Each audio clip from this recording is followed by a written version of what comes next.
Hello guys, welcome back to my channel. কেমন আছো তোমরা সবাই? আশা করি ভীষণ ভালো আছো। ভগবানের কাছে প্রার্থনা করি তোমরা সবসময় খুব ভালো থেকো। তো চলে এসেছি আজকে আরও একটু নতুন ভ্লগ নিয়ে। আর আজকের ভ্লগটা দেখে নিশ্চয়ই বুঝতেই পারছো আমরা একটা কোথাও যাওয়ার জন্য রেডি হয়েছি। আর কোথায় যাচ্ছি বলো তো? তোমরা তো সবাই বুঝতেই পেরে গেছো যে কোথায় বেরিয়েছি আমরা আমাদের সাজগোজ দেখে। কারণ আমি তো পোস্ট করেই দিয়েছি, ছবিগুলো আগে পোস্ট করি, ভিডিওগুলো অনেকদিন পরে পোস্ট করি। তাহলে বুঝতেই পারো যে কবে কিসের কী জন্যে গেছি বা কোথায় গেছি, কবে কোন দিনের ভিডিও তোমরা তো নিশ্চয়ই বুঝতেই পেরে যাও। বাট কি করব, ব্লগগুলো একটু লেটই হয় পোস্ট করতে। তো যাই হোক, আমরা তো বেরিয়ে পড়েছি মামাবাড়ির উদ্দেশ্যে। আসলে বাবা চলে যাওয়ার পর সবাই মামা বাড়িতে নাকি যেতে হয়। মামারা, দিদা, দাদু অনেকবার ধরে বলে গেছিলো যাওয়ার জন্য, একদম প্রথম দিন থেকেই বলছে। বাট আমাদের যেতে ইচ্ছেও করেনি আমার মায়ের, আর তারপরে সময়ও হয়ে ওঠেনি। এটা সেটা একটার পরে একটা কিছু না কিছু হচ্ছে, লেগে আছে। তারপরে মনটাও ভালো নেই যে মামা ঘর কী করে যাবো, মায়ের যেটুকু হচ্ছে আর কি, আমাদেরও তাই ভালো লাগেনি যেতে। তো ফাইনালি মামারা আর পেরে ওঠেনি। মাইমারা এত ফোন করছে, আর প্রত্যেকবার যাওয়া ঠিক হচ্ছে, বাট কিছু না কিছু হয়ে ক্যান্সেল হয়ে যাচ্ছে। তো এই করে করে ফাইনালি আগের সপ্তাহে ঠিক হলো যে যাব। তো সেই জন্য বেরিয়ে পড়েছিলাম সেই উদ্দেশ্যেই। প্রথমে এই যে আমার একটা ভাইপো আছে মামা বাড়িতে, তার জন্য চিপস, কুরকুরে, চকলেট বা বিস্কিট এসব কিনে নেওয়া হলো। তারপরে নেতাজিমানে দাঁড়ালাম একটু মিষ্টি কিনতে। তো মিষ্টি কিনলাম, তখন দেখে নিলাম যে আমাদের জগদ্ধাত্রী পুজোর প্যান্ডেলটা এখনও রয়েছে, বেশ সুন্দর হয়েছিল। এবছর আর জগদ্ধাত্রী পুজো দেখতে বেরোনো হয়নি, কে আর নিয়ে যাবে সেজন্য আর বেরোনো হয়নি। তো তারপরে এসব করতে করতে আমি আর রাস্তাতে কোনো রকম ভিডিও করিনি, একবারে মামা বাড়িতে এসেই ভিডিওটা শুরু করলাম। তো দেখো, এসেই দেখি দাদা, বৌদি, ভাইপো সবাই মিলে ডাক্তার দেখাতে গেছিলো আর কি। ভাইপোর শরীরটা একটু খারাপ ছিল সেই কারণেই। তো দাদাকে দেখে নিশ্চয়ই চিনতেই পারছো, কারণ ফ্রেন্ডস ক্যাফেতে তো দাদা থাকেই, কারণ দাদাদেরই দোকান। তো এটা হচ্ছে আমার বড় মামার বড় ছেলে, আর ছোটো ছেলে তো এখন দোকানেই আছে।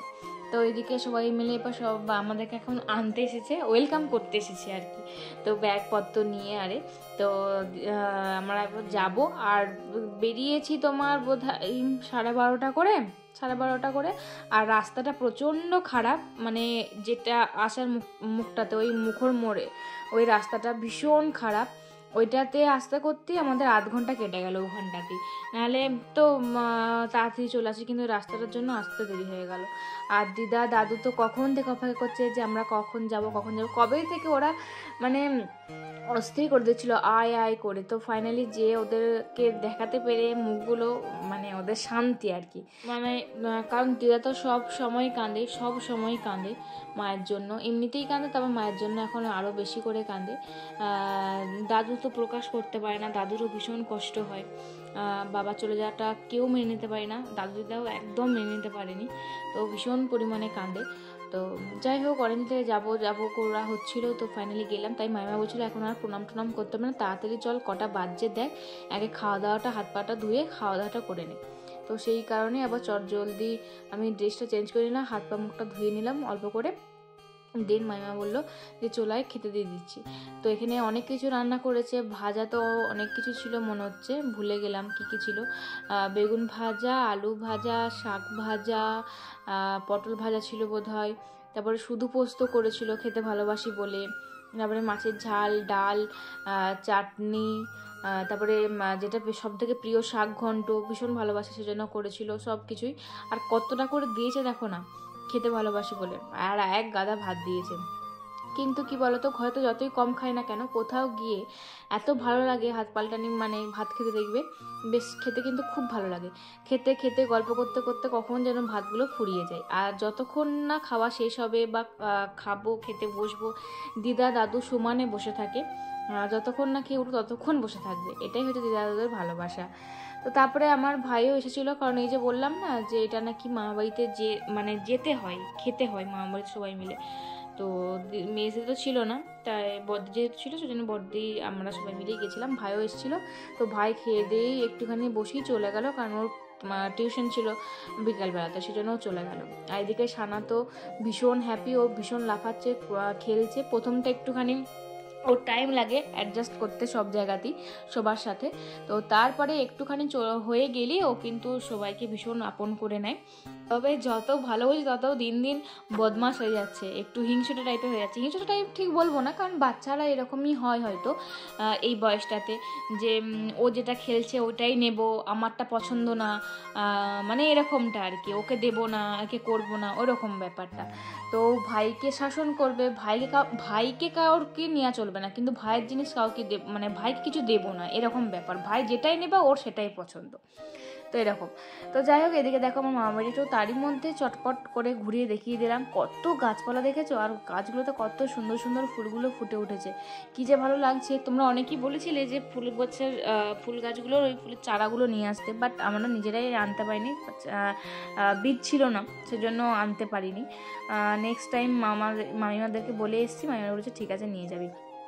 তো এদিকে তো সব খেলাখেলি হচ্ছে। এরপরে আমরা একটু দুপুরে ভাত ঘুম না দিলে দেখবে ঠিক ভালো লাগে না। আমার তো ভাত ঘুম চাই, নাহলে কীরকম যেন একটা হয়, মানে অন্তত ফোন ঘাঁটবো, ফোন দেখতে দেখতে সন্ধ্যেবেলার টাইমটাতে ঘুমটা পাই আমার ক্ষেত্রে, মানে একদম ঠিক 4:30 বাজবে তখন ঘুমটা পাবে, 5টা বাজবে ঠিক ঘুমটা পাবে।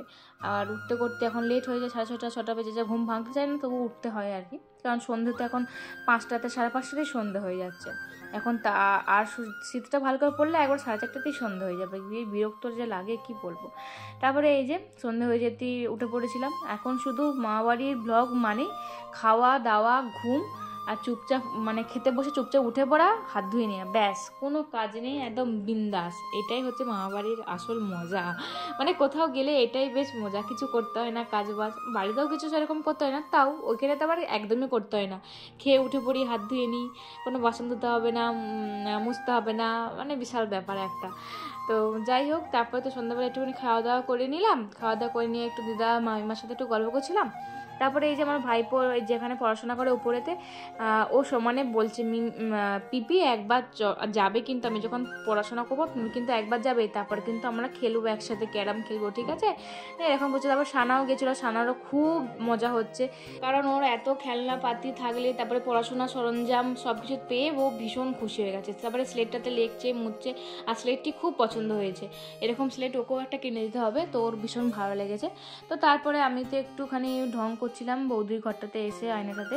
তো তারপরে দিব্যবাবু পড়াশোনা তো কিছুতেই আজকাল মন ছিল না, সেজন্য এই যে শুয়ে বসে যা হোক করে কষ্ট করে পড়াশোনাটাকে শেষ করলো, পড়াটাকে স্কুলে দেন এই যে বসে পড়েছি ক্যারাম খেলতে। ক্যারাম খেলতে বসে পড়ে কত কি যে মনে পড়ে গেল, আগে মামাবাড়ি আসা মানে ক্যারাম খেলা, সব দাদারা দিদিরা বোনরা মিলে ভীষণ এনজয় করেছি। তো যাই হোক, আজকে ব্লগটা তোমাদের কেমন লাগলো মামাবাড়ি, আর মামাবাড়ি ব্লগ তারপরে চলতেই থাকবে কয়েকদিন, তারপরে আবার অন্য ব্লগ নিয়ে আসবো। আর তোমরা কে কে ক্যারাম খেলতে ভালোবাসে, কেউ কোনোদিনও ক্যারাম খেলেছো নাকি সেটা কিন্তু অবশ্যই জানিও। আমি কিন্তু প্রচুর খেলেছি, মানে আমরা সবাই খেলেছি। তো যাই হোক, আজকের ব্লগটা তাহলে এই পর্যন্তই। ভালো লাগলে অবশ্যই লাইক কমেন্ট শেয়ার করতে একদম ভুলবে না। দেখা হবে পরের ব্লগে খুব তাড়াতাড়ি, ততক্ষণ ভালো থাকবে, সুস্থ থাকবে। আর আমার পেজে নতুন হলে প্লিজ পেজটাকে ফলো দিয়ে পাশে দেখো। বাই।